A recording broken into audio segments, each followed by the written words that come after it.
Welcome back to my channel. അപ്പോൾ ഇന്ന് ഞങ്ങൾ 3 പേരും കൂടെയുള്ള ഒരു വീഡിയോ ആയിട്ടാണ് വന്നിട്ടുള്ളത്. ഇപ്പോൾ എല്ലാവരും നീറ്റ് എക്സാം ഒക്കെ എഴുതിയിരിക്കുകയാണ്, റാങ്ക് ലിസ്റ്റിന് വേണ്ടിയിട്ട് വെയിറ്റ് ചെയ്യാണ്. അപ്പം കുറേ പേർക്കെങ്കിലും അഗ്രികൾച്ചർ കോഴ്സിലേക്ക് പോകണോ, അതുമായി ബന്ധപ്പെട്ട് കുറച്ചധികം ഡൗട്ട് ഉണ്ടാവും. അപ്പോൾ ഓൾറെഡി ഞാൻ എൻ്റെ ചാനലിൽ എൻ്റെ എക്സ്പീരിയൻസും എനിക്കറിയാവുന്ന ഓപ്പർച്യൂണിറ്റീസും ഒക്കെ പറഞ്ഞുകൊണ്ടുള്ള വീഡിയോസൊക്കെ ഓൾറെഡി ചെയ്തിട്ടതാണ്.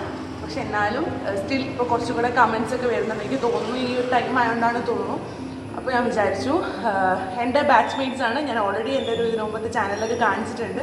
അപ്പം ഇവരും കൂടെ ആയിട്ട് ഇരുന്നിട്ട് അഗ്രികൾച്ചർ കോഴ്സിനെ പറ്റിയിട്ട് ജസ്റ്റ് ഒന്ന് സംസാരിക്കാം. അപ്പം കുറച്ചൊക്കെ എൻ്റെ മാത്രം ഒപ്പീനിയനിൽ ഒതുങ്ങാണ്ട് ബാക്കിയുള്ളവരുടെയും കൂടെ ഒപ്പീനിയൻസ് എന്താണെന്ന് അറിയാൻ പറ്റുമല്ലോ. സോ അതിന് വേണ്ടിയിട്ടുള്ള വീഡിയോ ആണ് ഇന്ന്. 2 പേരെ ഞാൻ പിടിച്ചിരുത്തിയോണ്ട് അവരുടെ എക്സ്പ്രഷൻ നന്നായിട്ട് അറിയാൻ പറ്റും. അപ്പോൾ നമുക്ക് മാക്സിമം ഇവരുടെ ഒപ്പീനിയൻസ് എന്താണെന്ന് അറിയാം. അപ്പോൾ നമുക്ക് ഒട്ടും ലേറ്റ് ആക്കാതെ വീഡിയോയിലേക്ക് പോകാം. അപ്പോൾ ആദ്യമായിട്ടാണ് എൻ്റെ ചാനൽ കാണുന്നതെന്നുണ്ടെങ്കിൽ അവരുടെ അടുത്ത് നിങ്ങൾക്ക് പറയാനുള്ളത് അതന്നെയാണ് വേണ്ടത്. ഞാൻ ഈ വീഡിയോസൊക്കെ ഇടാൻ കുറച്ച് ലാഗായിട്ട്, കാരണം എന്ന് വെച്ചാൽ ഈ PGൻ്റെ ഇടയിൽ ബാലൻസ് ചെയ്ത് പോകും. പക്ഷേ വീഡിയോ എടുക്കണം എന്ന് വിചാരിച്ചാൽ അതിൻ്റെ വോയിസ് ഓവർ കൊടുക്കാനോ അല്ലെങ്കിൽ ഒരു കുറച്ചുകൂടി ഇതുപോലെ കാമായിട്ടുള്ളൊരു സ്ഥലമൊന്നും കിട്ടില്ല, ഒറ്റയ്ക്ക് കിട്ടില്ല. അതാണ് മെയിൻ പ്രശ്നം. അപ്പോൾ എന്തായാലും ഇന്നത്തെ വീഡിയോ അടിപൊളിയായിട്ട് നമുക്ക് ചെയ്യാം. അപ്പോൾ ഒട്ട് ലേറ്റ് ആക്കാതെ നമുക്ക് വീഡിയോയിലേക്ക് പോകാം. അപ്പോൾ ആദ്യം തന്നെ ഞാൻ ഇവരെ പരിചയപ്പെടുത്താം. ഇത് ഗിൽന, ഇത് ആതിര. 2 എൻ്റെ ബാച്ച്മേറ്റ്, എൻ്റെ സ്റ്റാറ്റിസ്റ്റിക്സ് ബാച്ച്മേറ്റ്സ് ആണ്. അപ്പോൾ ഞാൻ പഠിച്ചത് പഠനക്കാട് KUൻ്റെ ക്യാമ്പസിലാണ്. പറഞ്ഞു ഗില്ല എവിടെയാണ് പഠിച്ചത്? ഞാൻ പഠിച്ചത് ഇവിടെ തന്നെയാണ്, Thrissur Kerala agriculture university campus തന്നെയാണ്. ആതിരയോ? ഞാൻ പഠിച്ചത് ഹോർട്ടിക്കൾച്ചറാണ്, അഗ്രി അല്ല. പിന്നെ ബാഗൽകോട്ട് യൂണിവേഴ്സിറ്റി, കർണാടകയാണ് അത് വരുന്നത്. അപ്പോൾ നമുക്ക് ശരിക്കും പറഞ്ഞാൽ ഇതിനകത്ത് നമ്മൾ കേരളത്തിൽ KUൻ്റെ അണ്ടറിൽ പഠിച്ചവരുടെ ഒപ്പീനിയനും അതുപോലെ ഔട്ട് ഓഫ് സ്റ്റേറ്റ് പോയി കഴിഞ്ഞാൽ അവിടുത്തെ സിറ്റുവേഷൻ എന്താണെന്ന് നമ്മുടെ കുറച്ചൊക്കെ ഒരു ഐഡിയ കിട്ടും. അപ്പോൾ അതുകൊണ്ടാണ് ഇവർ 2 തന്നെ പിടിച്ചിരിക്കുന്നത്.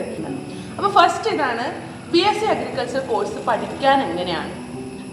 അതായത് ഭയങ്കര ഡിഫിക്കൽട്ടാണോ, ഒരുപാട് ഈസി ആണോ, സപ്ലി കാര്യങ്ങളൊക്കെ വരുമോ, എങ്ങനെയാണ് പൊതുവെ നമുക്ക് തോന്നിയിട്ടുള്ളത്? BSc എന്ന് പറഞ്ഞാൽ പഠിക്കാൻ അങ്ങനെ അത്ര ബുദ്ധിമുട്ടായിട്ടില്ല. നമുക്ക് അധികം ഫീൽഡ് വർക്കാണ് വരുന്നത്.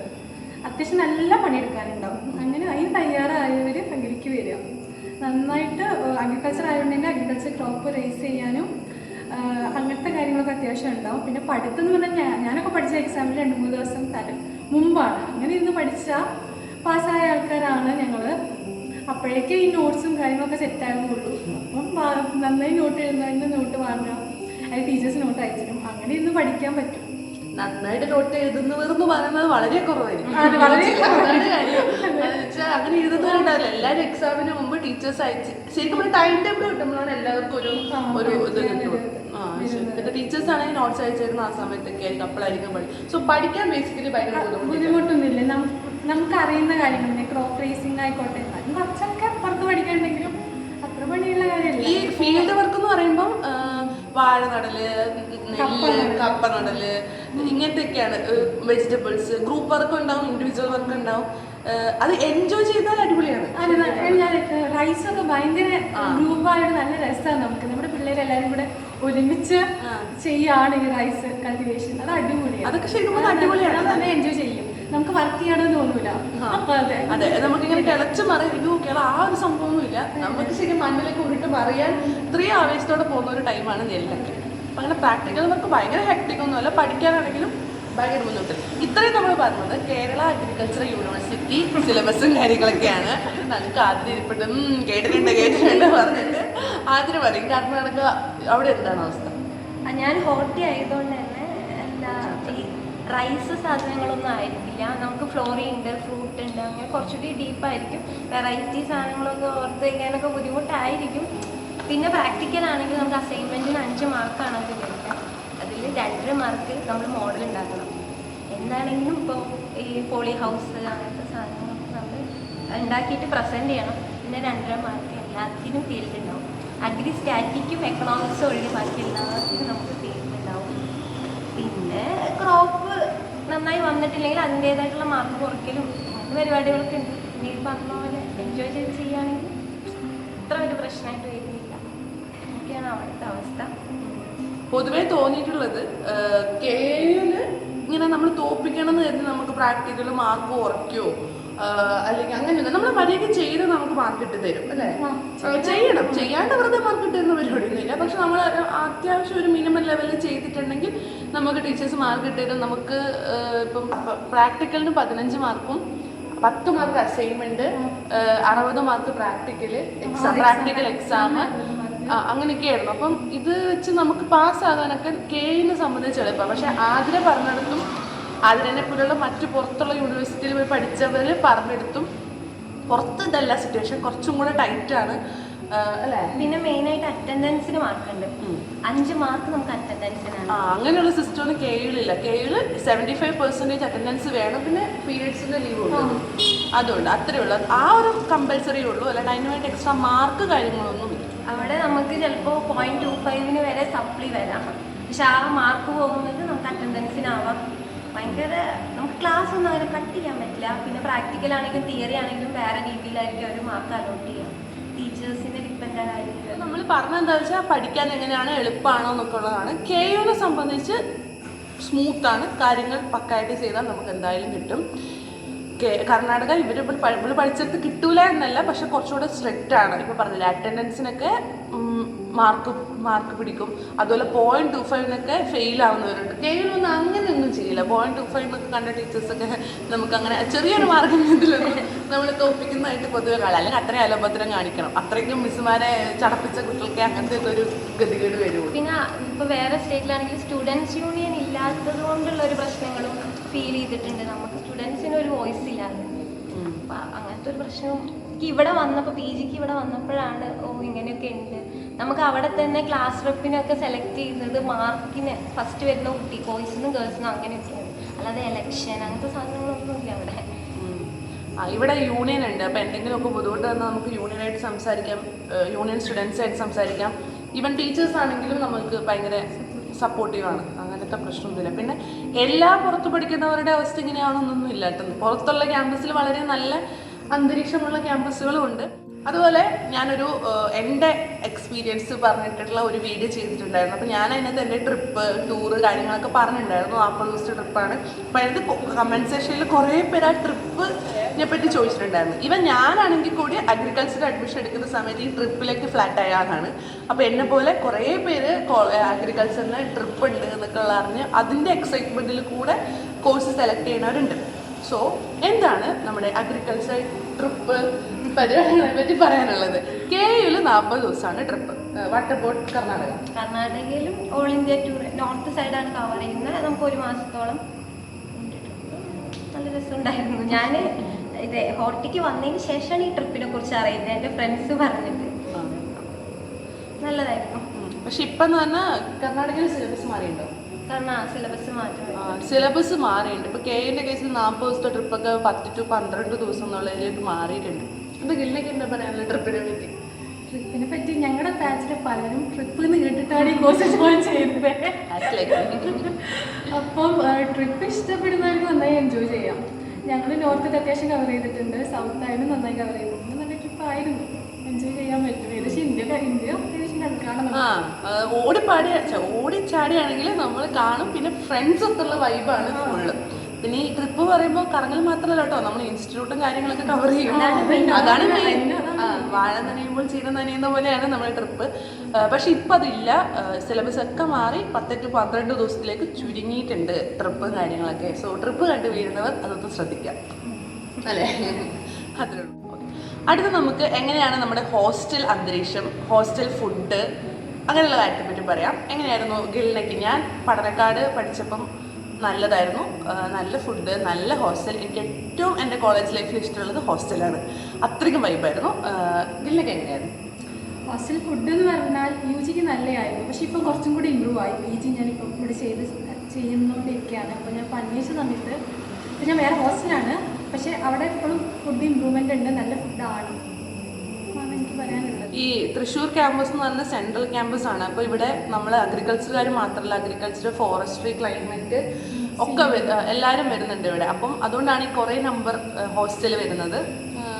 എല്ലാ ഹോസ്റ്റലിലും UGക്കാർക്ക് പൊതുവെ നല്ല ഫുഡാണ്. കേവല ഫുഡിനൊന്നും ഒരു പ്രശ്നമില്ല, സൂപ്പറാണ്. സൂപ്പർ മീൻസ് നമുക്കിങ്ങനെ ആവർത്തന വിരസതയില്ല, അങ്ങനെ റിപ്പീറ്റേഷൻ വരും. ഒരേ ഫുഡിന് കഴിക്കുമ്പോഴുള്ള മടുപ്പുണ്ട്. പക്ഷെ ഹോസ്റ്റലിൽ അതൊക്കെ നമ്മൾ എക്സ്പെക്ട് ചെയ്യാൻ പാടുള്ളൂ, മോർ ദാൻ ഇനഫ്. അതാണ് അവസ്ഥ. കർണാടകയിൽ അവിടുത്തെ ഫുഡുകളായിരിക്കും. പിന്നെ 3 നേരവും റൈസ് കൊണ്ടുള്ള സാധനങ്ങളായിരിക്കും. ഇപ്പോൾ വഴുതനങ്ങ ചോറിൻ്റെ കൂടെ മിക്സ് ചെയ്ത് വാങ്ങി ബാക്കി എന്ന് പറയും, പുളിയോഗര, അങ്ങനത്തെ സാധനങ്ങളൊക്കെ നമുക്ക് ടേസ്റ്റ് പറ്റില്ല. അങ്ങനെ പിന്നെ അഡ്ജസ്റ്റ് ചെയ്ത് ഫീൽഡ് വർക്കും ഉണ്ടാവും അതിൻ്റെ ഇടയിൽ കൂടെ. കുറച്ച് ബുദ്ധിമുട്ടാണ്. അതുകൊണ്ട് എനിക്ക് പി ജിക്ക് വന്ന സമയത്ത് എനിക്കൊരു 5 സ്റ്റാർ ഹോട്ടലിൽ വന്ന ഒരു ഫീലാണ്. എന്ത് കിട്ടിയാലും നല്ല ടേസ്റ്റാണ്. കാരണം അവിടെയായിട്ട് കമ്പയർ ചെയ്യുമ്പോൾ ഒന്നാമത് നമുക്ക് ടേസ്റ്റ് പറ്റാത്തതുകൊണ്ടാണ്. അവിടുത്തെ കുട്ടികൾക്കൊക്കെ ഭയങ്കര ഇഷ്ടമാണ്. അത് ആക്ച്വലി ഇവിടെ നടക്കുന്ന പരിപാടി. കെയിൽ പഠിച്ച കുട്ടികൾ കമ്പയർ ചെയ്യും, ഞങ്ങളുടെ പഠനക്കാട് സൂപ്പർ, വെള്ളായണി സൂപ്പർ. പക്ഷെ ഇവർ ഇണ്ടടാ ഇതൊക്കെ അത്രയ്ക്ക് സൂപ്പർ സാധനം. ഇപ്പോൾ ഇത് പുറത്തു പോയവർക്ക് ഏറെക്കുറെ തന്നെയായിരിക്കും അവസ്ഥ. പിന്നെ ഇനി അടുത്ത ക്വസ്റ്റ്യൻ, അഗ്രികൾച്ചറിന് സ്കോപ്പ് എന്താണ്? അഗ്രികൾച്ചർ റിലേറ്റഡ് ആയിട്ടുള്ള സ്കോപ്പ് എന്താണ് പറഞ്ഞിട്ട് 4 കാറ്റഗറി ഒക്കെ ആയിട്ട് വെച്ചിട്ട് ഞാനൊരു ലോങ് വീഡിയോ ചെയ്തിട്ടുണ്ട്. സ്റ്റിൽ ഇപ്പോഴും ആ സ്കോപ്പൊക്കെ നിലനിൽക്കുന്നുണ്ട്. പക്ഷെ കോമ്പറ്റീഷൻ കൂടിയിട്ടുണ്ട്. അപ്പം ഞാൻ അന്ന് പറഞ്ഞിട്ടുണ്ടായിരുന്നു നമുക്ക് MBAക്ക് പോകാം, ബാങ്കിന് പോവാം, PG ഹയർ സ്റ്റഡീസിന് പോവാം, പിന്നെ നമ്മുടെ നോർമൽ BSc ബേസ്ഡുള്ള BSc എക്സാംസും കാര്യങ്ങളൊക്കെ ട്രൈ ചെയ്യാന്നുള്ളത്. അപ്പോൾ ഇതായിരുന്നു ഞാൻ സ്കോപ്പ് പറഞ്ഞത്. ഞാൻ ചോദിക്കണം എന്താ വെച്ചാൽ ഇപ്പം നമ്മളെല്ലാവരും ആതിര 21 ബാച്ചാണ്, ഞങ്ങൾക്ക് ശേഷമുള്ള ബാച്ചാണ്. ഗില്ലെ ഞാനും 20 ബാച്ചാണ്. അപ്പം ഞങ്ങൾ ഏകദേശം പാസ് ഔട്ടായിട്ട് 2 വർഷം അറൗണ്ട് ആവാൻ പോവാണ്. അപ്പോൾ 2 വർഷത്തിനുള്ളിൽ ഗിൽനേൻ്റെ ബാച്ച്മേറ്റ്സ് എത്ര പേര് സെറ്റിൽ ആയിട്ടുണ്ട്? സെറ്റിലായി ജോബൊക്കെ ആയെന്ന് പറഞ്ഞാൽ കുറച്ച് പേരേ ഉള്ളൂ. പെർമനന്റ് സെറ്റിൽമെന്റ് ആണ്. പെർമനന്റ് ആയിട്ട് ജോബായി ഫിക്സ് ആയി സാലറി കിട്ടുന്നുണ്ട് എന്ന് പറയാൻ കുറച്ച് പേരേ ഉള്ളൂ. പിന്നെ AO എഴുതിയിട്ട് പലരും ലിസ്റ്റിലുണ്ട്, മെമ്മോ വന്ന് തുടങ്ങിയിട്ടുള്ളൂ പലർക്കും.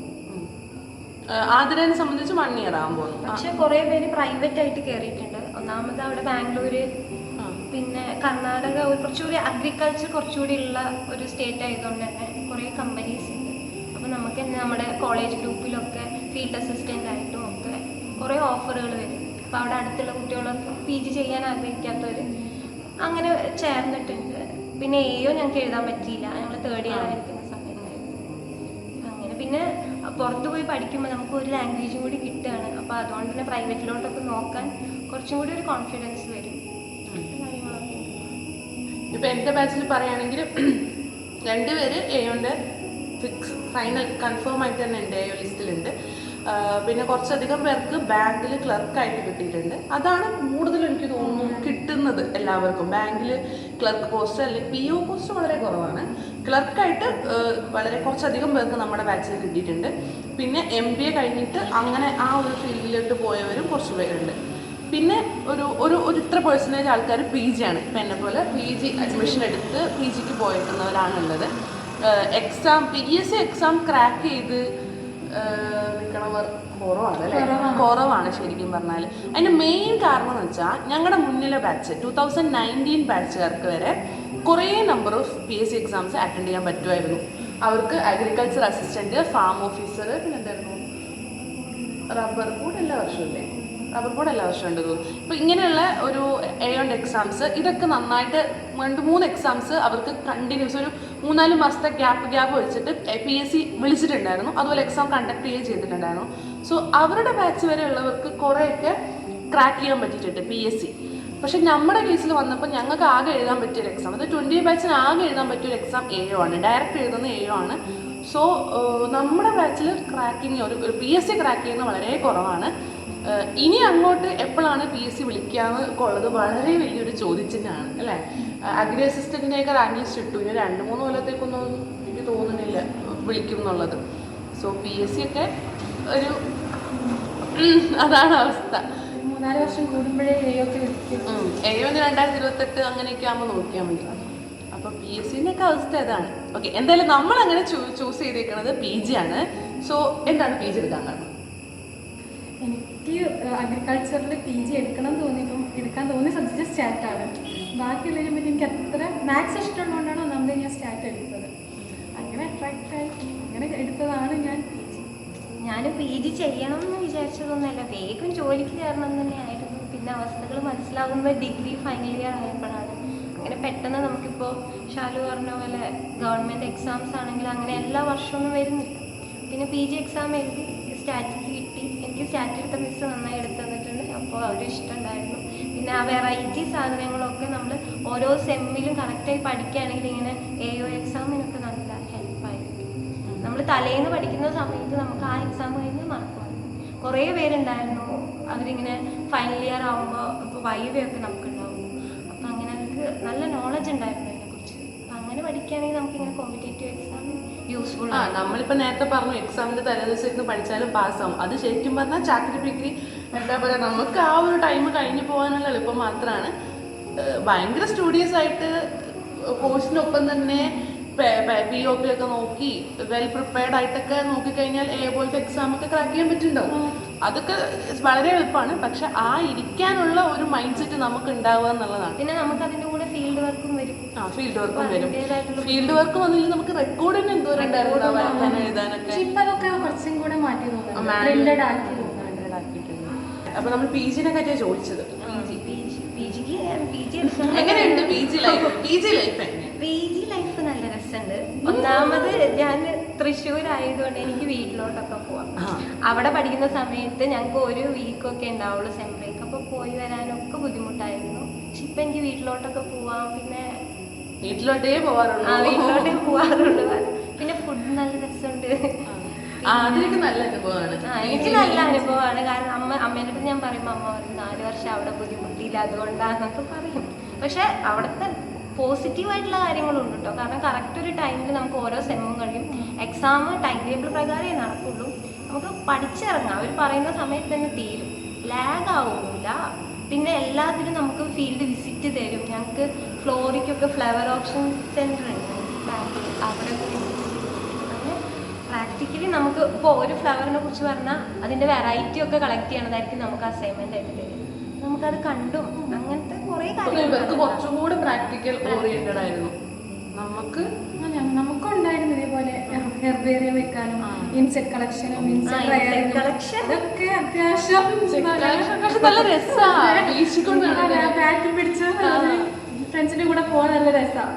നമ്മൾ എക്സ്പ്ലോർ ചെയ്യാം യൂണിവേഴ്സിറ്റി ഒന്നായിട്ട്. അതിൻ്റെ ഒരു ഭാഗ്യമുണ്ട്.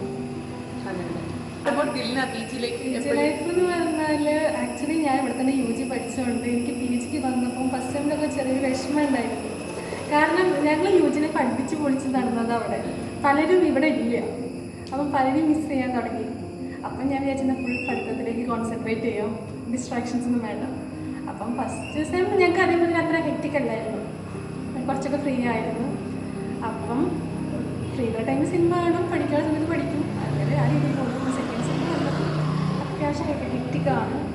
ക്രെഡിറ്റ് സെമിനാർ വന്നു. അതിൻ്റെയൊക്കെ ഒരു ടെൻഷനും ഇത് പോകുന്നു. അപ്പം ബിസിയാണ് കുറച്ച്. പിന്നെ നമ്മുടെ ഡിപ്പാർട്ട്മെന്റ് നല്ല കൂളാണ്. ടീച്ചേഴ്സൊക്കെ നല്ല സപ്പോർട്ടാണ്. അതുകൊണ്ടായിരിക്കും കുറച്ചുകൂടി. ശരിക്കും പറഞ്ഞാൽ PG ലൈഫില്ലേ നമ്മുടെ ഡിപ്പാർട്ട്മെന്റിന് ഭയങ്കരമായൊരു പ്രാധാന്യമുണ്ട്. നമ്മൾ ഡിപ്പാർട്ട്മെന്റ് നമുക്ക് കിട്ടുന്ന അഡ്വൈസർ, നമ്മുടെ ടീച്ചേഴ്സ്, ഇവരൊക്കെ നമ്മുടെ PG ലൈഫിനെ ഭയങ്കരമായിട്ട് ഇൻഫ്ലുവൻസ് ചെയ്യും. ഇപ്പം നമുക്കിവിടെ ധൈര്യമായിട്ടിരുന്ന് പറയാം നമ്മുടെ ഡിപ്പാർട്ട്മെന്റ് പൊളിയാണ് എന്നുള്ളത്. നമ്മളങ്ങനെ ഒരുപാട് സ്ട്രെസ് ചെയ്ത് നമ്മുടെ തലയ്ക്ക് ഒരുപാട് ഇത് തരുന്നൊന്നുമില്ല. നോർമലി വരേണ്ട കാര്യങ്ങളെ അവർ നമ്മൾ സ്ട്രെസ് ചെയ്യാറുള്ളൂ. അങ്ങനെ കഷ്ടപ്പെടുത്താറില്ല. നമ്മുടെ ഡിപ്പാർട്ട്മെന്റ് ഭയങ്കര സമാധാനമായി മെന്റൽ പീസ് നല്ല കിട്ടുന്നുണ്ട്. മെന്റലി നമ്മൾ ഒരു ഇതുമില്ല. പിന്നെ നമുക്ക് ചെയ്യേണ്ട വർക്ക് കാര്യങ്ങൾ PGക്കാർക്ക് ചെയ്യാനുള്ള വർക്ക് അതുണ്ട്. പക്ഷെ നമുക്ക് കുറച്ചുകൂടി ലോഡ് കുറവാണ്. സ്റ്റാറ്റിന്റെ പ്ലസ് പോയിന്റ് എന്ന് പറഞ്ഞാൽ നമുക്ക് അതിന്റെ ഫീൽഡ് വർക്ക് ഇല്ല. അതൊരു വലിയൊരു ബെനിഫിറ്റ് ആണ്. വേറെ പല ഡിപ്പാർട്ട്മെന്റിലും 8 മണിക്ക് ക്ലാസ് അങ്ങനെ പോകുന്നുണ്ട്. ഞങ്ങൾക്ക് 9 മണിക്ക് 10 മണിക്ക് ക്ലാസ് വെച്ചാൽ അപ്പം വന്നാൽ മതി. ബാക്കിയുള്ള ഡിപ്പാർട്ട്മെന്റൊക്കെ 3rd സെം ആകുമ്പോൾ തന്നെ റിസർച്ച് വർക്കും കാര്യങ്ങളൊക്കെ സ്റ്റാർട്ട് ചെയ്യും. നമുക്ക് 4th സെമ്മിന് മാത്രമേ റിസർച്ചും കാര്യങ്ങളുള്ളൂ. പറഞ്ഞ പോലെ പ്രാക്ടിക്കലി നമുക്ക് ഫീൽഡ് വർക്ക് ഒന്നുമില്ല. കംപ്ലീറ്റ്ലി സെക്കൻഡറി ഡാറ്റയിലുള്ള പരിപാടിയാണ്. അപ്പോൾ ഓൾറെഡി ഞാൻ എൻ്റെ ഡേ ഇൻ മൈ ലൈഫ് എന്ന് പറഞ്ഞ വീഡിയോയ്ക്ക് ഇടയിൽ സ്റ്റാറ്റിസ്റ്റിക്സിന് പ്രിപ്പയർ ചെയ്യുന്നവർക്ക് ഏതൊക്കെ ബുക്കാണെന്നൊക്കെ ഓൾറെഡി പറഞ്ഞിട്ടുണ്ട്. സോ അത് നമ്മളിനി പറയുന്നില്ല, ഓൾറെഡി ഡിസ്കസ് ചെയ്തൊരു പോയിന്റാണ്. അപ്പോൾ അടുത്ത ക്വസ്റ്റ്യൻ ഇതാണ്, BSc അഗ്രികൾച്ചർ ശരിക്കും നല്ലതാണോ? ഒരുപാട് സ്കോപ്പ് ഉണ്ട്. BSc കഴിഞ്ഞാൽ അഗ്രികൾച്ചർ ആ കോഴ്സെങ്കിൽ എന്തായാലും ജോലി ഉറപ്പ് എന്നൊക്കെ പറയുന്നത് ഭയങ്കരമായ ഒരു എന്താ പറയുക സോപ്പോൾ മിത്തുണ്ട്. അതിനെപ്പറ്റി എന്താ നിങ്ങളുടെ അഭിപ്രായം? ശരിക്കും അഗ്രികൾച്ചർ നല്ലതാണോ? എന്നെ സംബന്ധിച്ചിടത്തോളം ഞാൻ മെഡിക്കൽ ഫീൽഡ് ഇഷ്ടപ്പെട്ട ഒരാളായിരുന്നു. എനിക്ക് ബോട്ടണി അത്ര ഇഷ്ടമുണ്ടായിരുന്നില്ല. അപ്പം അങ്ങനെ ഉള്ള ഒരാൾ അഗ്രിയിൽ എത്തുമ്പോൾ ഉള്ള പ്രശ്നങ്ങളൊക്കെ ഉണ്ടായിരുന്നു. പിന്നെ നമുക്ക് പുറത്തിറങ്ങുമ്പോൾ ഒരു നോളജ് പറഞ്ഞൊരു സാധനം ഉണ്ടല്ലോ. നമ്മൾ പഠിച്ചു, പരീക്ഷയ്ക്ക് ഇത്ര മാർക്കുണ്ട്, OGPA CGPA ഒക്കെ ഉണ്ടെങ്കിൽ കൂടി നമുക്ക് അത് കഴിഞ്ഞ് കിട്ടുമ്പോൾ പ്രാക്ടിക്കൽ നോളജ് പറഞ്ഞൊരു സാധനം, അതാണ് ഇമ്പോർട്ടൻറ്റ്. അതില്ലാതെ നമുക്ക് എത്ര CGPA ഉണ്ടെങ്കിൽ പോലും ഒരു കാര്യമില്ല എന്നാണ് ഞാൻ വിശ്വസിക്കുന്നത്. അപ്പം അങ്ങനെ സ്കില്ലാണ് ഇപ്പം എല്ലാ ഫീൽഡിലും നോക്കുന്നത്. ചില മാർക്ക് അതൊന്നല്ല, സ്കില്ലാണ്. അപ്പം അത് നമ്മൾ ഈ 4 വർഷത്തെ കോഴ്സിൽ നമുക്ക് എടുക്കാൻ പറ്റിയെങ്കിൽ വളരെ യൂസ്ഫുൾ ആയിട്ടുള്ളൊരു കോഴ്സാണിത്. അങ്ങനെ ഒട്ടും നന്നല്ല. അല്ലെങ്കിൽ ഇപ്പോൾ പ്രൊഡക്ഷനും പ്രൊട്ടക്ഷനും ഒക്കെ എല്ലാ കാലത്തും ഇമ്പോർട്ടൻ്റ് ആണെന്ന് നമ്മൾ പറയാറില്ല. ഇപ്പോൾ പ്രൊഡക്ഷനാണ് നമ്മുടെ ഫീൽഡ് എന്ന് പറയുന്നത്. അതിൽ കുറേ കാര്യങ്ങൾ ഇനിയും കണ്ടുപിടിക്കാനുണ്ട്. അപ്പോൾ അതിലേക്ക് നമ്മളെ കൊണ്ട് പറ്റണ ഇതാണ്, സ്കില്ല് വേണം നമുക്ക്. പിന്നെ നോളജ് അത് ഇമ്പോർട്ടൻ്റ് ആണ്. വെറുതെ നമ്മൾ പഠിച്ചു പോവാതെ അതെങ്ങനെയാണ് പ്രാക്ടിക്കലി അപ്ലൈ ചെയ്യുന്നത് അങ്ങനെയൊക്കെ നോക്കി നല്ല രീതിയിൽ നമ്മളതിനെ അപ്രോച്ച് ചെയ്യുകയാണെങ്കിൽ നല്ലൊരു കോഴ്സാണ്. അല്ലെങ്കിൽ നമുക്ക് ഭയങ്കര ബുദ്ധിമുട്ടാവും. 4 വർഷം കഴിഞ്ഞാൽ ഒന്നും അറിയില്ല. അല്ലെങ്കിൽ നമുക്ക് അങ്ങനത്തെ ഒരു പ്രശ്നം ഇതിൽ വരും. പ്രാക്ടിക്കൽ ഓറിയൻറ്റഡ് ആയതുകൊണ്ട് ഇപ്പം മര്യാദയ്ക്ക് പഠിച്ചു കഴിഞ്ഞാൽ നമുക്ക് ഇത് കോഴ്സ് കഴിഞ്ഞിട്ട് നമുക്ക് വർക്ക് ചെയ്യാൻ പറ്റില്ല. ഇപ്പം ഞങ്ങൾക്ക് തന്നെ പാത്തോളജിക്കൊക്കെ നമ്മൾ ഫീൽഡ് വിസിറ്റൊക്കെ നടത്തുന്ന സമയത്ത് ഇപ്പോൾ മാംഗോ ഓർച്ചാർഡിലൊക്കെ പോകുമ്പോൾ അവിടെ ഓരോ ഡിസീസൊക്കെ കാണിച്ചു കൊടുക്കും ഫാമേഴ്സ്. അപ്പം നമ്മുടെ ടീച്ചേഴ്സൊക്കെ ഇത് ചെയ്താൽ മതി, അത് ചെയ്താൽ മതി. അപ്പോൾ അവർക്കൊക്കെ ഉണ്ടാവുന്നൊരു സന്തോഷമുണ്ട്. ഇപ്പോൾ നമ്മൾ പറയുന്ന പോലെ പ്ലാൻ ഡോക്ടേഴ്സാന്ന് പറയും അഗ്രി കഴിഞ്ഞ്. ഈ ഡോക്ടർമാർ പേഷ്യൻസിന് പറയുന്ന പോലെ നമ്മുടെ പേഷ്യൻസിന് സംസാരിക്കാൻ പറ്റില്ല. അപ്പോൾ നമ്മളത് കണ്ട് മനസ്സിലാക്കി നമുക്ക് കുറച്ചും കൂടി റിസ്ക്കാണ്. അപ്പോൾ നമ്മൾ ടീച്ചേഴ്സൊക്കെ ഇങ്ങനെ റെക്കമെൻഡ് ചെയ്യും, ഇങ്ങനെ ചെയ്താൽ മതി എന്ന് പറയുമ്പോൾ നമ്മളൊക്കെ വിചാരിക്കും ഇതുപോലെ ആവണം ഒരു ദിവസം നമുക്ക്. അപ്പോൾ ആ ഒരു സാധനമാണ് നമുക്ക് വേണ്ടത്. എനിക്ക് ഈ കോഴ്സ് എന്ന് മനസ്സിലായി. വെറുതെ തിയറി പഠിച്ച് പോവാതെ പ്രാക്ടിക്കലിയും കൂടെ നമ്മൾ എത്തണം. ആ സ്കില്ലാണ് ഇമ്പോർട്ടൻ്റ് എന്ന് പറഞ്ഞത്. അത് അതാ പറഞ്ഞത്, ഇഷ്ടപ്പെട്ട് ഈ പ്ലാന്റ്സിൻ്റെ ഓരോ സ്റ്റേജിനെ ഇഷ്ടപ്പെട്ട് വളരുന്നത്, ഒരു ഇല വരുന്നത്, ബഡ്സ്, അങ്ങനെയുള്ള ഓരോ സ്റ്റേജിനെ ഇഷ്ടപ്പെട്ട് അതിനെ ആത്മാർത്ഥമായി അപ്രോച്ച് ചെയ്യുന്നവർക്ക് ഈ പ്രാക്ടിക്കൽ നോളജ് അക്വയർ ചെയ്യാന്നുള്ളത് അത്ര വിഷമം പിടിച്ച പരിപാടിയല്ല, എളുപ്പമുള്ളതാണ്. അല്ലാണ്ട് ഈ സ്കോപ്പ് മാത്രം നോക്കിയിട്ട് വരും. ചിലർക്ക് മെഡിക്കൽ, ഇപ്പം ഞാൻ അങ്ങനെ വന്ന ഒരാളാണ്, മെഡിക്കൽ ഇല്ല, അപ്പോൾ പിന്നെ അടുത്ത അഗ്രി നല്ല സ്കോപ്പാന്ന് പറഞ്ഞ് വന്നതാണ്. പക്ഷെ അതിലേക്ക് കടന്ന് 1 വർഷം കഴിഞ്ഞപ്പോഴാണ് ശരിക്കുള്ളത് എന്താന്ന് മനസ്സിലായി. പിന്നെ ഇഷ്ടപ്പെടാൻ തുടങ്ങി. സ്കോപ്പ് നോക്കി വരിക, ട്രിപ്പ് നോക്കി വരിക, ഇതൊന്നും അത്ര നല്ല കാര്യങ്ങളല്ല. ഇഷ്ടപ്പെട്ട് നന്നായി വരിക. കാരണം എന്ന് വെച്ചാൽ പണ്ടെന്ന് പറഞ്ഞാൽ കുറച്ച് പേരെ പാസ് ഔട്ട് ആവുന്നുള്ളൂ. അതായത് പഠിക്കാൻ ഈ ഫീൽഡിലോട്ട് വരുന്നത് വളരെ കുറച്ച് പേരായിരുന്നു. അപ്പം നമുക്ക് കുറേ എക്സാംസ് ഉണ്ടായിരുന്നു. അപ്പോൾ അതിലോട്ടൊക്കെ നമുക്ക് എത്തിപ്പെടാൻ വാക്കൻസീസ് ഉണ്ടായിരുന്നു. അപ്പോൾ അങ്ങോട്ട് പോകാൻ എളുപ്പം. പക്ഷെ ഇപ്പോൾ അതല്ല സിറ്റുവേഷൻ. ഈ സ്കോപ്പ്, ഈ ട്രിപ്പ്, അങ്ങനെയുള്ള കാര്യങ്ങളൊക്കെ കേട്ടിട്ട് ഒരുപാട് അഡ്മിഷൻ വരുന്നുണ്ട്. സീറ്റ് ഓരോ കൊല്ലവും കൂട്ടിക്കൊണ്ടിരിക്കുകയാണ്. അപ്പോൾ അതിനർത്ഥം എന്ന് പറഞ്ഞാൽ നമ്മൾ 4 കോളേജിൽ, ഇപ്പോൾ KUൻ്റെ കേസിൽ പറയുകയാണെങ്കിൽ 4 കോളേജിൽ നിന്ന് തന്നെ ഇറങ്ങുന്ന കുട്ടികളുടെ എണ്ണം വളരെ കൂടുക. സോ ഇങ്ങനെ ഇഷ്ടവുമില്ല, വെറുതെ ഒരു ഇതിന് ഇറങ്ങി തിരിച്ച് അഡ്മിഷൻ എടുത്തു കഴിഞ്ഞാൽ ഇനി അങ്ങോട്ടുള്ള കാലത്ത് ബുദ്ധിമുട്ടാവുമെന്നാണ് എനിക്ക് തോന്നുന്നത്. കാര്യം കോമ്പറ്റീഷൻ ഭയങ്കരമായിട്ട് മുറുകിക്കൊണ്ടിരിക്കുക. എന്താ ഗില്ലിലേക്ക് പറയാനുള്ളത്? ഞാൻ സത്യം പറയുകയാണെങ്കിൽ ഞാൻ അഗ്രികൾച്ചർ എടുക്കണം എന്ന് വെച്ച് വന്ന ആളുള്ളത്. ഇവള് പറഞ്ഞ പോലെ തന്നെ ഞാനും ഈ നീറ്റ് എഴുതിയിട്ട് കിട്ടിയപ്പം റാങ്ക് കുറവായിരുന്നു. അപ്പം ഇനിയിപ്പോൾ അഗ്രികൾച്ചർ വേണോ, വെറ്റിനറി വേണോ, അങ്ങനെ ഒരു ഓപ്ഷൻ വന്നപ്പോൾ ഞാൻ അഗ്രികൾച്ചർ എടുത്തു. അങ്ങനെ വന്ന ഒരാളാണ് ഞാൻ. പക്ഷേ ഇതുമായിട്ട് അലൈനായി പോയി. ഫസ്റ്റ് സെം ഞങ്ങൾക്ക് ഓൺലൈൻ ആയതുകൊണ്ട് അങ്ങനെ പ്രാക്ടിക്കൽസ് ഒന്നും ഉണ്ടായില്ല. ഓൺലൈനായിട്ട് നോട്ട് പഠിച്ച് എക്സാം എഴുതി അങ്ങനെ. പിന്നെ സെക്കൻഡ് സെമ്മിലാണ് ഞങ്ങൾ ആ സമയം ആയപ്പോഴാണ് തോന്നുന്നു ഞങ്ങൾക്ക് ഓൺലൈനായി തുടങ്ങിയത്. അപ്പോൾ ഞങ്ങൾ കോളേജിലേക്ക് വന്നു. കോളേജിൽ വന്നപ്പോൾ ഫ്രണ്ട്സായി, പിന്നെ വർക്കായി, ക്ലാസ്സായി, പിന്നെ അതിൻ്റെ കൂടെ ആ ട്രാക്ക് കയറിപ്പോയി. അങ്ങനെ പോയി ലാസ്റ്റിലേക്ക് എത്തിയപ്പം പഠിക്കാൻ തുടങ്ങി. മീൻസ് ഇപ്പം പാത്തോളജി ആയിക്കോട്ടെ, എൻറ്റമോളജി ആയിക്കോട്ടെ, ഞങ്ങൾക്ക് ഈ പ്രാക്ടിക്കൽ ക്ലാസ് ഉള്ളതുകൊണ്ട് കുറച്ചും കൂടെ ഫീൽഡുമായിട്ട് കണക്ട് ചെയ്യാൻ പറ്റി. കാര്യങ്ങളൊക്കെ നമ്മൾ വീട്ടിലിപ്പോൾ ഒരു ചെടി കണ്ടു കഴിഞ്ഞാൽ, ഒരു അസുഖം കണ്ടു കഴിഞ്ഞാൽ, അല്ലെങ്കിൽ ഒരു പ്രാണീനെ കണ്ടു കഴിഞ്ഞാൽ നമുക്കിപ്പം ക്ലാസ്സിലെ അറിവും പിന്നെ പ്രാക്ടിക്കൽ നോളജും വെച്ചിട്ട് തിരിച്ചറിയാനും അല്ലെങ്കിൽ എന്തെങ്കിലുമൊക്കെ പറയാനും വീട്ടുകാർ ചോദിക്കും നമ്മളടുത്ത്, ഇതിനിങ്ങനെ ഒരു പ്രശ്നം വന്നു എന്താ ചെയ്യണ്ടേ. അഗ്രികൾച്ചർ പഠിക്കുന്ന കുട്ടിയല്ലേ, വീട്ടുകാർ വളരെ നാട്ടുകാരും ചോദിക്കും, അത് ആർക്കറിയാം. അപ്പം നമ്മളോട് ചോദിക്കും, ചിലത് നമുക്കറിയാതെ ഞങ്ങൾ പറയാം അടുത്ത സെമിനാർ പഠിക്കാണെന്ന് പറഞ്ഞ് അതെ അടുത്ത സെമിനാർ. പക്ഷേ കുറച്ചൊക്കെ എന്തായാലും നല്ല വിവരം നമുക്ക് ഒരു അറിവ് കിട്ടും. ഒരു കാര്യം പറയുന്നത്. ഞാൻ നീറ്റ് എഴുതിയിട്ടല്ല എനിക്ക് അഡ്മിഷൻ കിട്ടിയത് ഡിഗ്രിക്ക്. ICAR എക്സാം എഴുതിയിട്ടാണ്. എനിക്ക് അറിയില്ലായിരുന്നു നീറ്റ് വഴി അഡ്മിഷൻ ഉണ്ടെന്ന്. ഞാൻ പറഞ്ഞ പോലെ എനിക്ക് മെഡിക്കൽ ഫീൽഡ് മാത്രമായിരുന്നു കണ്ണ്. അപ്പം അതുകൊണ്ട് എനിക്ക് അറിയില്ലായിരുന്നു. അപ്പം ഞാൻ കൊടുത്തിട്ടേ ഉണ്ടായിരുന്നില്ല അഗ്രി അങ്ങനത്തെ ഒരു ഓപ്ഷൻ. പിന്നെ ICAR അത് കഴിഞ്ഞിട്ട് വന്ന എക്സാം ആയിരുന്നു, നീറ്റ് കഴിഞ്ഞ് എഴുതിയ എക്സാം ആയിരുന്നു. അങ്ങനെയാണ് എനിക്ക് ഹോർട്ടിയിൽ കിട്ടിയത്. പിന്നെ ഹോർട്ടി അഗ്രി ഇക്വലൻസി സർട്ടിഫിക്കറ്റ് പറഞ്ഞൊരു സാധനമുണ്ട്. അപ്പോൾ നിങ്ങൾ ഡിഗ്രി കഴിഞ്ഞ് കഴിഞ്ഞാൽ നമുക്ക് നമ്മുടെ യൂണിവേഴ്സിറ്റിയിൽ നിന്ന് കിട്ടും. അഗ്രി ഹോർട്ടിയും സെയിം ആണെന്ന് പറഞ്ഞിട്ടുള്ളൊരു സർട്ടിഫിക്കറ്റ് ആണത്. അത് നമുക്ക് എന്തിനാണ് യൂസ് ആവാന്ന് വെച്ചാൽ, ഇപ്പോൾ എക്സാംസുകൾ വരുമല്ലോ, പബ്ലിക് എക്സാംസ് ഒക്കെ വരുന്ന സമയത്ത് അതിൽ ക്വാളിഫിക്കേഷൻ അവർ BSc അഗ്രി എന്ന് മാത്രമായിരിക്കും പറഞ്ഞിട്ടുണ്ടാവുക. അപ്പോൾ അങ്ങനത്തെയുള്ള സമയത്ത് നമുക്ക് ഈ സർട്ടിഫിക്കറ്റ് വെച്ചാൽ നമുക്ക് അതിൽ അപ്ലൈ ചെയ്യാൻ വേണ്ടി പറ്റും. അങ്ങനത്തെ ഒരു കാര്യമുണ്ട് ഹോർട്ടി അഗ്രി. പുറത്തു പോയി ഹോർട്ടി ഇക്വലൻസി സർട്ടിഫിക്കറ്റ് വന്നിട്ട് അതൊക്കെ പക്ഷെ നമ്മൾ പേടിക്കേണ്ട ആവശ്യമൊന്നുമില്ല. അത് നമ്മൾ അവിടെ എത്തുമ്പോൾ തന്നെ പഠിക്കും. നമ്മുടെ സീനിയേഴ്സും ഒക്കെ നമുക്ക് സീനിയേഴ്സ് ആയിട്ടുള്ള ഒരു ബന്ധം എന്ന് പറഞ്ഞാൽ അത് എവിടെയാണെങ്കിലും ഇപ്പം എനിക്ക് തോന്നുന്നു കേരളത്തിലാണെങ്കിലും ഇപ്പം ഞങ്ങൾക്ക് ടീച്ചേഴ്സ് ഒന്നും നോട്ട് തരില്ല. ലൈബ്രറിയിൽ പോയി റെഫർ ചെയ്യാനേ പറയുന്നത്. നമുക്ക് നമ്മുടെ സീനിയേഴ്സാണ് അവർ പഠിച്ചിട്ടുണ്ടായിരുന്ന നോട്ടുകളൊക്കെ തരിക, അല്ലെങ്കിൽ എവിടെന്നെങ്കിലും ഏതെങ്കിലും സോഴ്സിൽ നിന്ന് അവരെടുത്ത് നമുക്ക് തരും. പ്രീവിയസ് ക്വസ്റ്റ്യൻ പേപ്പർ അങ്ങനത്തെ സാധനങ്ങളൊക്കെ നമുക്ക് തരും. സീനിയേഴ്സായിട്ട് എവിടെയാണെങ്കിലും ഒരു കണക്ഷൻ നല്ലതാണ്. ഇപ്പോൾ ICAR എക്സാം എന്ന് പറയുന്നത് CUET മാറ്റിയിട്ടുണ്ട്. അത് നിങ്ങൾക്ക് എല്ലാവർക്കും അറിയുണ്ടാവും. ICAR എന്ന് പറഞ്ഞാൽ ഓൾ ഇന്ത്യ ലെവലിലേക്കുള്ള admission, all India quota fill ചെയ്യാൻ വേണ്ടിയിട്ടുള്ള നമ്മുടെ ICAR കണ്ടക്ട് ചെയ്യുന്ന എക്സാമാണ്. അതിപ്പം കംപ്ലീറ്റ്ലി CUET മാറ്റിയിട്ടുണ്ട് കേട്ടോ. അതിനെപ്പറ്റി എനിക്ക് കുറേ കമൻസിൽ ഇങ്ങനെ മാർക്ക് എത്രയാണ്, റാങ്ക് എത്രയാവും കിട്ടണമെങ്കിൽ എന്നൊക്കെ ചോദിക്കാറുണ്ട്. പക്ഷെ ഞങ്ങളുടെ കാലത്തൊന്നും CUET ഇല്ലാത്തതുകൊണ്ട് അതിനെപ്പറ്റി കൃത്യമായിട്ട് പറയാൻ എനിക്കറിയില്ല. നിങ്ങൾക്ക് ആർക്കും എന്തെങ്കിലും അറിയുമില്ല, ആർക്കും അറിയില്ല. അതുകൊണ്ടാണ് ഞാൻ ഒന്നും പറയാത്തത് കേട്ടോ. ഓക്കെ, നമുക്ക് വൈൻഡപ്പ് ചെയ്യാം. നമ്മുടെ ലാസ്റ്റ് ക്വസ്റ്റ്യൻ ആണ്. ഇനി ഇപ്പം എന്തായാലും നീറ്റ് എഴുതി നിൽക്കുകയാണ്. കുറേ കുട്ടികൾക്ക് ഇപ്പോൾ നീറ്റ് എഴുതി ചിലപ്പോൾ MBBS കിട്ടുന്നുണ്ടാവില്ല. വെറ്റിനറിക്ക് പോകണോ അല്ലെങ്കിൽ അഗ്രികൾച്ചറിന് പോകണോ ഫോറസ്ട്രിക്ക് പോകണോ, ഫുൾ കൺഫ്യൂസ്ഡ് ആയിട്ടിരിക്കുകയായിരിക്കും. MBBS കിട്ടാൻ സാധ്യത കുറവുള്ള അഗ്രികൾച്ചർ എടുക്കണോ വേണ്ടയോ എന്നൊക്കെ ഉള്ളൊരു ചെറിയ കൺഫ്യൂഷൻസ് ഒക്കെ ഉണ്ടാവും. അങ്ങനെ അഗ്രികൾച്ചർ എടുക്കാൻ തയ്യാറാവുന്ന കുട്ടികളെടുത്ത് എന്താണ് പറയുന്നത്? അഗ്രികൾച്ചർ എടുക്കണോ വേണ്ടെന്ന് കൺഫ്യൂഷനുള്ള കുട്ടികളെടുത്ത് അല്ലെങ്കിൽ എന്താണ് നിങ്ങൾക്ക് പൊതുവെ ഈ അഗ്രികൾച്ചർ കോഴ്സിനെ പറ്റി എല്ലാവരും പറയണ ഈ ഓപ്പർച്യൂണിറ്റീസ് ഒക്കെ ശരിക്കും ഇപ്പോഴും നിലനിൽക്കുന്നുണ്ടോ? നിങ്ങൾ എന്തൊക്കെ ശ്രദ്ധിച്ചെടുക്കണം?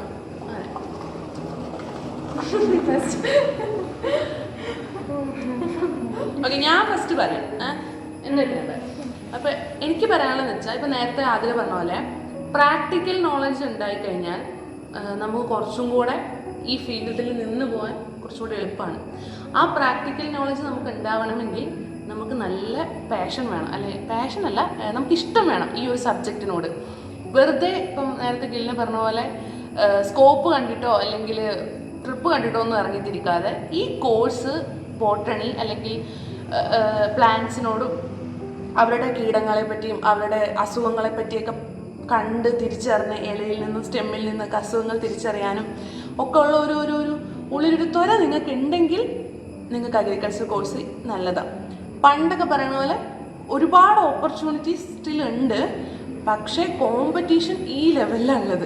അതുകൊണ്ട് ആ സംഭവം ആ ഒരു ഓപ്പർച്യൂണിറ്റീസൊക്കെ ക്രാക്ക് ചെയ്യൽ ഭയങ്കര ബുദ്ധിമുട്ടാണ്. ഇപ്പം നമ്പർ ഓഫ് സ്റ്റുഡൻസിൻ്റെ എണ്ണം കൂടുന്നതുകൊണ്ട് തന്നെ കോമ്പറ്റീഷൻ മുറുകുന്നതുകൊണ്ട് ഇപ്പം ആ പഴയ ഓപ്പർച്യൂണിറ്റീസിൽ, അതായത് കോഴ്സ് കഴിഞ്ഞാൽ ഉടനെ ജോലി കിട്ടുക എന്നുള്ളതൊന്നും നിൽക്കുന്നില്ല. അതായത് ഞങ്ങൾ പറഞ്ഞു, ഞങ്ങൾ 2 കൊല്ലമായി പാസ് ഔട്ടായിട്ട്. ഞങ്ങളുടെ ക്ലാസ്സിൽ ഭയങ്കര, നമ്മുടെ ബാച്ചിലൊന്നും ഒരു ഫുള്ളി കംപ്ലീറ്റ്ലി പെർമനൻറ്റ് സെറ്റിൽ ആയിട്ടുള്ള കുറച്ച് കുട്ടികളേ ഉള്ളൂ. അപ്പോൾ അതുപോലെ തന്നെ കോഴ്സ് പഠിക്കുന്നതിൻ്റെ ഒപ്പം തന്നെ നമ്മളൊരു 18-19 വയസ്സിലായിരിക്കും നമ്മൾ ഈ കോഴ്സിലോട്ട് കയറുക. മാക്സിമം പോയി 20 വയസ്സിലോട്ടായിരിക്കും നമ്മൾ ഈ കോഴ്സിലോട്ട് കയറുക. അപ്പോൾ ആ ടൈമിൽ നമുക്ക് കോളേജ് ലൈഫ്, ഫ്രണ്ട്സ്, കറക്കം ഇതായിരിക്കും കൂടുതലും മൈൻഡിലുണ്ടാവും. അപ്പോൾ നമ്മൾ ആ സമയത്ത് പാരലലി എക്സാമിനൊക്കെ പ്രിപ്പയർ ചെയ്യാനും അപ് ടു ഡേറ്റ് പഠിക്കാനും ഒക്കെ ഉള്ളൊരു മൈൻഡ് സെറ്റ് ഉണ്ടാവുക എന്നുള്ളത് വലിയൊരു കാര്യമാണ്. അതൊക്കെ ഇല്ലാതെ പോയ ആൾക്കാരാണ് അല്ലേ? അതൊക്കെയുള്ള ആൾക്കാരാണ് ഞങ്ങൾ. അപ്പോൾ ഇനി അങ്ങോട്ട് പോകുമ്പോൾ കോമ്പറ്റീഷൻ കൂടുമ്പോൾ കുറച്ചും കൂടെ സ്ട്രിക്റ്റ് ആയിട്ട് പഠിക്കുകയും ഒക്കെ വേണ്ടി വരും. സോ നിങ്ങൾക്ക് അത്രയും കോഴ്സ് ഇഷ്ടമാണെങ്കിൽ അഗ്രികൾച്ചർ ചൂസ് ചെയ്യാം. ഓക്കെ, അതാണ് എനിക്ക് പറയാനുള്ളത്. ഓരോ കോഴ്സ് എടുക്കുക, അത് നമ്മുടെ പെർസ്പെക്റ്റീവാണ്. നമ്മൾ നന്നായി അന്വേഷിച്ചിട്ട് നമുക്ക് ഇഷ്ടമുള്ളത് എടുക്കുക. അതാണ് എനിക്ക് പറയാനുള്ളത്. ഒരാളിത് പറഞ്ഞു, ഒരാളിങ്ങനെ പറഞ്ഞു എന്നുള്ളതിലല്ല കാര്യം. നമുക്ക് എന്ത് തോന്നുന്നു, നമുക്കിത് പറ്റുമോ, നമ്മളിത് കയറി കഴിഞ്ഞാൽ പിന്നെ, കാരണം ഇതിൽ പലരുടെയും അഡ്വൈസ് കേട്ടിട്ട് ഈ കോഴ്സ് വന്നിട്ട് ഡ്രോപ്പ് ഔട്ട് ആയവർ എനിക്കറിയാം. UG പഠിച്ചിട്ട് UG കയറിയിട്ട് അപ്പം നമുക്ക് പറ്റുമോ, പിന്നെ അഡ്വൈസസ് കേൾക്കാനില്ല എന്നല്ല, ചോദിക്കാൻ ആൾക്കാരുടെ ചോദിക്കുക എങ്ങനെയുണ്ട് ഓരോ കോഴ്സിന്, എങ്ങനെ ഇപ്പോൾ വെറ്റിനറി ആയിക്കോട്ടെ, അഗ്രികൾച്ചർ ആയിക്കോട്ടെ, ഫോറസ്ട്രി ആയിക്കോട്ടെ, നന്നായി അന്വേഷിക്കുക. എന്നിട്ട് അന്വേഷിച്ച് കഴിഞ്ഞിട്ട് നമുക്ക് തോന്നില്ല, നമുക്കൊരു ഗട്ട് ഫീലിംഗ് ഉണ്ടാവും, എനിക്കിത് പറ്റും, എന്നെക്കൊണ്ടിത് പഠിക്കാൻ പറ്റും, ഞാൻ അതിലേക്ക് പോയി കഴിഞ്ഞാൽ ശരിയാവുമെന്ന് തോന്നുകയാണെങ്കിൽ അങ്ങനെ ഒരു കോഴ്സ് എടുക്കുക. എനിക്ക് തോന്നിയിട്ടുള്ള ഒരു കാര്യം, ഇപ്പൊ നമ്മുടെ കോഴ്സ് എന്ന് വെച്ചാൽ പ്രാക്ടിക്കലി എന്താണ് ഫീൽഡ് ബേസ്ഡ് ആണ്, പ്രാക്ടിക്കൽ റിലേറ്റഡ് കോഴ്സാണ്.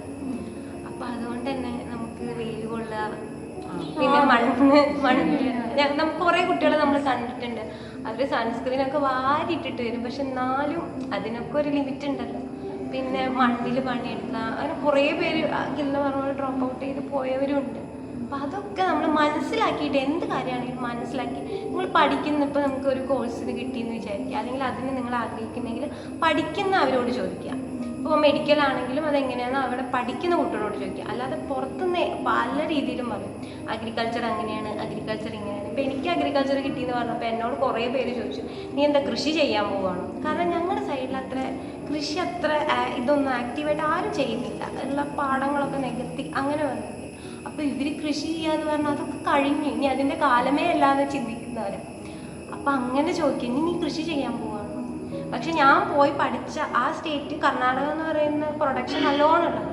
നമുക്ക് ഫീൽഡുകളൊക്കെ നമുക്ക് വിസിറ്റായിട്ട് പോകുമ്പോൾ നമുക്ക് കുറേ പ്രാക്ടിക്കൽ നോളജ് അവിടെ നിന്ന് കിട്ടും. അപ്പോൾ അവിടെ പോകുമ്പോൾ അഗ്രി എന്ന് പറയുമ്പോൾ അവർക്ക് അഗ്രികൾച്ചറാണോ ആ രീതിയിൽ ചോദിക്കുന്നുണ്ട്. അപ്പോൾ നമ്മൾ പോകുന്നൊരു സ്ഥലം എന്ന് പറഞ്ഞാൽ നമ്മൾ എടുക്കുന്ന കോഴ്സിനെ ഭയങ്കര ഇൻഫ്ലുവൻസ്ഡ് ആണെന്ന് തോന്നും. എന്ന് വെച്ചാൽ ഇപ്പോൾ എല്ലാവരും മെഡിസിനാണ് നല്ലത്, എല്ലാവരും മെഡിസിന് പോവാം, പക്ഷേ നിങ്ങൾക്ക് ഇഷ്ടമുണ്ടെങ്കിൽ മെഡിസിൻ എടുക്കാം, നിങ്ങൾക്ക് അഗ്രികൾച്ചർ ഇഷ്ടമുണ്ടെങ്കിൽ എടുക്കാം. പിന്നെ അവിടെ പഠിക്കുന്ന കുട്ടികളുടെയും കൂടി ഒപ്പീനിയൻ ചോദിക്കും. ഇപ്പോൾ യൂണിവേഴ്സിറ്റി മാറുന്നതിനനുസരിച്ച് കുറേ വ്യത്യാസങ്ങളുണ്ട്. അപ്പോൾ നിങ്ങൾക്കൊരു യൂണിവേഴ്സിറ്റി കിട്ടുകയാണെങ്കിൽ അതിലെ ഏറ്റവും നല്ല കോളേജ് ഏതാണോ അത് പ്രിഫറൻസ് കൊടുക്കുക, അവിടെ പഠിക്കുന്ന കുട്ടികളുടെ. ഇപ്പം ഞാനൊക്കെ എങ്ങനെയാണെന്ന് വെച്ചാൽ എൻ്റെ വീട്ടിൻ്റെ കുറച്ച് ഡിസ്റ്റൻസ് ഒക്കെ വെച്ചിട്ടാണ് ഞാൻ അലോട്ട്മെൻറ്റിൽ ഇപ്പോൾ ഫസ്റ്റ് കോലാർ, മൈസൂർ അങ്ങനെ കൊടുത്തത്. അല്ലാതെ അവിടെ പഠിക്കുന്ന കുട്ടികളോട് ചോദിച്ചിട്ട് ഏതാണോ നല്ലത് അത് കൊടുക്കാൻ നോക്കുക. അല്ലെങ്കിൽ നിങ്ങൾ 4 വർഷം നിങ്ങൾ അവിടെ പഠിക്കേണ്ടതില്ലേ, ബുദ്ധിമുട്ടാവും. എന്തായിരുന്നു ക്വസ്റ്റ്യൻ? നീ ഇപ്പൊ പറഞ്ഞത് അഗ്രികൾച്ചർ കിട്ടിക്കഴിഞ്ഞിട്ട് ഓരോ സ്ഥലം സെലക്ട് ചെയ്യുന്നതല്ലേ. ഞാൻ ചോദിച്ചെന്ന് വെച്ചാല് അഗ്രികൾച്ചർ എടുക്കണോ വേണ്ടോ കൺഫ്യൂഷൻ ഉള്ള വീട്ടിലെടുത്ത് എന്താ പറയാനുള്ളത്? നല്ലൊരു കോഴ്സാണ്, പക്ഷെ അവിടെ വരുന്ന കണ്ടീഷൻസ് ഉണ്ട്. കണ്ടീഷൻസ് ആണ്, ഒന്നാമത് നിങ്ങൾക്ക് ഇഷ്ടമാണ് ആ കോഴ്സ്, അതിലൂടെ ഒരു ഇഷ്ടമുണ്ടെങ്കിൽ നിങ്ങൾക്ക് എക്സ്പ്ലോർ ചെയ്യാൻ പറ്റുന്ന നല്ലൊരു ഫീൽഡാണ്. അല്ലാതെ സ്കോപ്പ് വെച്ചിട്ടും ടൂറ് കണ്ടിട്ടൊക്കെ വന്നാൽ ബുദ്ധിമുട്ടായിരിക്കും നിങ്ങൾക്ക്. ജോലിയൊക്കെ കിട്ടും, പക്ഷെ പെട്ടെന്നൊരു സെറ്റിൽമെന്റോ ഒന്നുമില്ല, വർഷങ്ങളോളം കാത്തിരിക്കണം. ഇപ്പൊ ഞങ്ങൾ ഇവിടെ പഠിപ്പിക്കുന്ന ടീച്ചേഴ്സൊക്കെ MSc നെറ്റ് എടുത്തിട്ട് കോൺട്രാക്ട് ബേസിൽ വർക്ക് ചെയ്യുന്നവരാണ്. അപ്പം അവരൊന്നും പെർമനന്റ് ആയിട്ടില്ല, എത്രയോ വർഷങ്ങളായിട്ട് കോൺട്രാക്റ്റിൽ പഠിപ്പിക്കുകയാണ്, PGയും കഴിഞ്ഞിട്ട് അല്ലേ. അപ്പം പെട്ടെന്നൊന്നും ഒരു സെറ്റിൽമെന്റ് ഒന്നും വിചാരിക്കരുത്. പക്ഷെ ഒരു ഉറപ്പ് പറയാൻ കഴിയും, നമുക്ക് ടെമ്പററി ആയിട്ട് അല്ലെ എവിടെയെങ്കിലും ഒക്കെ എന്തെങ്കിലും ഒക്കെ പിടിച്ചു നിൽക്കാൻ പറ്റും. താൽക്കാലികമായ സെറ്റിൽമെന്റ് ഭയങ്കര കോൺട്രാക്ട് വിളിക്കുന്നുണ്ട് ചിലർ. പിന്നെ പ്രൈവറ്റ് കമ്പനീസ് ഒക്കെ പലരും എന്താ പറയുക പ്രിഫർ ചെയ്യുന്ന മെയിലിനെയാണ്, ഫീമെയിൽസിനെക്കാട്ട് കൂടുതൽ മെയിലിനെയാണ് ഹയർ ചെയ്യാൻ. എക്സ്റ്റൻഷൻ വർക്കുമായി വർക്സിനൊക്കെ അധികം പ്രിഫർ ചെയ്യുന്ന മെയിൽസിനെയാണ്. അല്ല മെയിൽസിനുണ്ട്, അതുപോലെ ഗേൾസിന് ഇല്ല എന്നല്ല ഉദ്ദേശം, കുറച്ചുകൂടെ പ്രിഫറൻസ് മെയിലാണ് ഫീമെയിലിനെക്കാട്ട് കൂടുതൽ. അപ്പോൾ ഈ പറഞ്ഞ പോലെ ഓപ്പർച്യൂണിറ്റീസും സ്കോപ്പും ഇതൊന്നും നോക്കുന്നതിനേക്കാൾ അപ്പുറം നമുക്ക് ഉള്ളിൽ നമുക്ക് ഈ ഒരു കോഴ്സ് എടുത്തു കഴിഞ്ഞാൽ നമുക്കതിനെ നല്ലൊരു നോളജും സ്കില്ലും ഉണ്ടാക്കാൻ പറ്റുമെന്നുള്ളത് നിങ്ങൾ തന്നെ ഇരുന്ന് ആലോചിക്കണം. എന്നിട്ട് വേണം സെലക്ട് ചെയ്യാൻ. എല്ലാവരുടെ അടുത്തുനിന്നും വാസ്റ്റായിട്ട് ഒപ്പീനിയൻസ് ചോദിക്കാതെ ഇതുമായി കൃത്യമായി അറിയാവുന്ന അല്ലെങ്കിൽ ഇതിന് എക്സ്പീരിയൻസ്ഡ് ആയിട്ടുള്ള ആൾക്കാരുടെ അടുത്തൊക്കെ ചോദിച്ച്, പഠിക്കുന്നവരുടെ അടുത്തും പഠിച്ചു കഴിഞ്ഞവരുടെ അടുത്തുനിന്നും വളരെ പ്രൊഫസേഴ്സ് അങ്ങനെയൊക്കെയുള്ള കണക്ഷൻസ് ഒക്കെ ഉണ്ടെങ്കിൽ അങ്ങനെയുള്ളവരുടെ അടുത്തൊക്കെ ചോദിച്ച് എടുക്കുക. അല്ലാണ്ട് അപ്പുറത്തെ വീട്ടിൽ ഇപ്പുറത്തെ വീട്ടിൽ ചോദിച്ചാൽ ഈ അഗ്രികൾച്ചറോ നടാൻ പോകണോ കൃഷി ചെയ്യാൻ പോകണോ അങ്ങനെയുള്ളതൊന്നും ചോദിക്കാണ്ട് അല്ലേ ആ ഒരു ഇതിൽ പോകാന്നുള്ളതാണ്. ഇനി എന്തെങ്കിലും നിങ്ങൾക്ക് ആഡ് ഓൺ ചെയ്യാം? അഗ്രികൾച്ചർ ചെയ്യാൻ വന്നാൽ നന്നായി പണിയെടുക്കാനുണ്ടോ, വെയിലായിക്കോട്ടെ മഴയായിക്കോട്ടെ ഒന്നും നോക്കരുത്. സൺസ്ക്രീൻ ഇട്ടിട്ടാണെങ്കിൽ ഞാൻ പോയി മെന്റാലിറ്റി വേണം. കാരണം നന്നായി ഫീൽഡ് വർക്ക് ഉണ്ടാവും. ഇപ്പം കപ്പിയൊക്കെയാണ് ഞങ്ങൾ മഴയത്ത് നിന്ന് നട്ടിട്ടും കുഴിയെടുത്തിട്ടോ കുഴി വെച്ചിട്ടും മീൻസ് മൗണ്ട് ക്രിയേറ്റ് ചെയ്യാം. അങ്ങനെയൊക്കെ ചെയ്തിട്ടുണ്ട്. അപ്പം അങ്ങനെ മഴയാണ് ഞങ്ങൾ വരില്ല എന്നുള്ളൊരു പാടില്ല. മഴയായിക്കോട്ടെ വെയിലായിക്കോട്ടെ പോയി പണിയെടുക്കുക. നമുക്ക് തരുന്ന വർക്ക് വൃത്തിയായി ചെയ്യാം. അതേപോലെ തന്നെ ഞങ്ങൾക്ക് ഫീൽഡിൽ ബീഡ്സ് പറ്റില്ല, പുല്ലൊന്നും പറ്റത്തില്ല. അപ്പോൾ ഫീൽഡൊക്കെ നല്ല വൃത്തിക്ക് വെക്കണം. അതിനൊക്കെ വേറെ മാർക്കുണ്ട് പ്രാക്ടിക്കലിന്. അപ്പോൾ എല്ലാ ദിവസവും വൈകുന്നേരം ഒരേ 2-3 ദിവസം കൂടുമ്പോൾ ഫീൽഡിൽ നിന്ന് പുല്ല് പറിക്കേണ്ടി വരും, എല്ലാ ദിവസവും നനയ്ക്കേണ്ടി വരും. അങ്ങനത്തെ കുറച്ച് പണികളൊക്കെ ഉണ്ട്. അതൊക്കെ ചെയ്യാനുള്ളൊരു കുറേ പേർക്ക് ഈ വീട് അലർജി ഉള്ളവരുണ്ട് കേട്ടോ. ഞങ്ങളുടെ പാർട്ടീനെയൊക്കെ നമുക്ക് വീഡിങ് ഒക്കെ ചെയ്തിട്ട് വയ്യാതെ ഒരാഴ്ചയോളം ഹോസ്പിറ്റലിൽ കിടക്കുക. പക്ഷെ അതൊന്നും അവൾക്ക് അറിയണ്ടായിരുന്നില്ല. നമ്മൾ അഗ്രികൾച്ചറിൽ വന്നപ്പോഴാണ് അവൾക്ക് ഇങ്ങനെ ഒരു അലർജി ഉണ്ടെന്നേ അവൾ റിയലൈസ് ചെയ്യുന്നത്. അങ്ങനത്തെ പ്രശ്നങ്ങളൊക്കെ. പിന്നെ നോർമൽ ഡിഗ്രി പോലെയല്ല, നമ്മുടെ ഡിഗ്രിക്ക് ചേരണമെങ്കിലും നമ്മൾ എക്സാം എഴുതണം. അത് കഴിഞ്ഞ് PhD ചേരണമെങ്കിലും എക്സാം എഴുതണം. MBA കയറണമെങ്കിൽ എക്സാം വേണം, PhD കയറണമെങ്കിൽ എക്സാം വേണം, ബാങ്ക് എക്സാമിനെങ്കിൽ എക്സാം എഴുതണം. എക്സാം എഴുതാണ്ട് എവിടെയും നമുക്ക് കിട്ടാം. നമ്മൾ അങ്ങനെ കിട്ടുന്ന ഓരോ സീറ്റുകളായിരിക്കും നമുക്ക്. പക്ഷെ കഴിഞ്ഞ് വരുമ്പോൾ ഇപ്പോഴും PG ചെയ്യണോ, നോർമൽ ഡിഗ്രി വെച്ച് കമ്പാരിസൺ ഒക്കെ ഉണ്ടാവാം. അതിനെക്കുറിച്ച് അറിയാത്ത ആൾക്കാർ അങ്ങനെ കമ്പയർ ചെയ്യും. അതൊക്കെ നമ്മൾ അങ്ങനെ ഷെയർ ചെയ്യാൻ നിൽക്കരുത്. കാരണം നമ്മുടെ ഇത്രയും നിങ്ങൾ എക്സാം എഴുതിയിട്ട് എന്തുകൊണ്ട് പെട്ടെന്ന് ജോലി കിട്ടുന്നില്ല, ആ രീതിയായിരിക്കും അവർ ചിന്തിക്കുക. കുറച്ച് സമയം എടുക്കും സെറ്റിൽ ഹാർഡ് വർക്ക് ചെയ്താൽ കിട്ടും. ആ ഹാർഡ് വർക്കിന്റെ ലെവല് പണ്ട് ഇത്രയായിരുന്നെങ്കിൽ ഇപ്പോൾ അത് ഈ ലെവലിലോട്ട് മാറിയിട്ടുണ്ട്. ഹാർഡ് വർക്കിംഗ് ചെയ്യേണ്ട ഒരു അവസ്ഥ അത്രയ്ക്കുണ്ട്, കോമ്പറ്റീഷൻ കൂടുതൽ. അപ്പോൾ അത്രയൊക്കെ ഉള്ളൂ അല്ലേ? നമ്മൾ കുറേ സംസാരിച്ചു. നമുക്കിനി 11 മണിക്ക് ക്ലാസ് ഉണ്ട്. ഇതിനു വേണ്ടി നമ്മൾ കുറച്ച് നേരത്തെ വന്നതാണ് അല്ലേ? നമുക്ക് നിർത്തല്ലേ? രണ്ടുപേരും ഇൻ്റർവ്യൂ കഴിഞ്ഞ ശ്വാസം വിളിച്ചാൽ അപ്പോൾ അത്രേ ഉള്ളൂ ഗൈസ്. എന്തെങ്കിലുമൊക്കെ നിങ്ങൾക്ക് യൂസ്ഫുൾ ആകുന്ന രീതിയിൽ നമ്മുടെ ഭാഗത്തു നിന്നുള്ള ഒപ്പീനിയൻസ് പറഞ്ഞിട്ടുണ്ടെന്ന് വിചാരിക്കുന്നു. ഇത് തികച്ചും ഞങ്ങളുടെ 3 പേരുടെ ഒപ്പീനിയനാണ്. വേറൊരു യൂണിവേഴ്സിറ്റിയും നമ്മുടെ KU യൂണിവേഴ്സിറ്റിയും ഒക്കെ വെച്ചിട്ട് ജസ്റ്റ് ഒരു കമ്പാരിസണും കൂടി ആവുമല്ലോ എന്ന് കരുതി. അപ്പം അത്രയേ ഉള്ളൂ. എന്തെങ്കിലുമൊക്കെ ഡൗട്ട്സ് ഉണ്ടെങ്കിൽ നിങ്ങൾ ചോദിക്കൂ, പറ്റണ പോലെയൊക്കെ ആൻസർ ചെയ്യാം അല്ലേ? ഡൗട്ട് ചോദിക്കുമ്പോഴാണ് നമ്മൾ അതിനെക്കുറിച്ച് ഇത് പറഞ്ഞില്ലല്ലോ. അതെ അതെ. അപ്പോൾ അത്രേ ഉള്ളൂ ഗൈസ്. എല്ലാവർക്കും ഈ വീഡിയോ ഇഷ്ടപ്പെട്ടു വിചാരിക്കുന്നു. അതുപോലെ നിങ്ങൾക്ക് ഇത് യൂസ്ഫുൾ ആവുമെന്ന് തന്നെ വിചാരിക്കുന്നു. അപ്പം അത്രയേ ഉള്ളൂ. എൻ്റെ പേജിൽ ഇങ്ങനെ അഗ്രികൾച്ചർ റിലേറ്റഡ് ആയിട്ടുള്ള കാര്യങ്ങൾ മാത്രമൊന്നുമല്ല, അല്ലാതെ ഉണ്ട്. അപ്പം പേജൊക്കെ നോക്കി നിങ്ങൾക്ക് എല്ലാവർക്കും ഇഷ്ടപ്പെടുകയാണെങ്കിൽ നിങ്ങൾ ഈ ചാനൽ ഒന്ന് ലൈക്ക് ചെയ്ത് ഷെയർ ചെയ്ത് സബ്സ്ക്രൈബ് ചെയ്തും കൂടെ സപ്പോർട്ട് ചെയ്യണം കേട്ടോ. അപ്പോൾ അത്രയേ ഉള്ളൂ. Bye bye.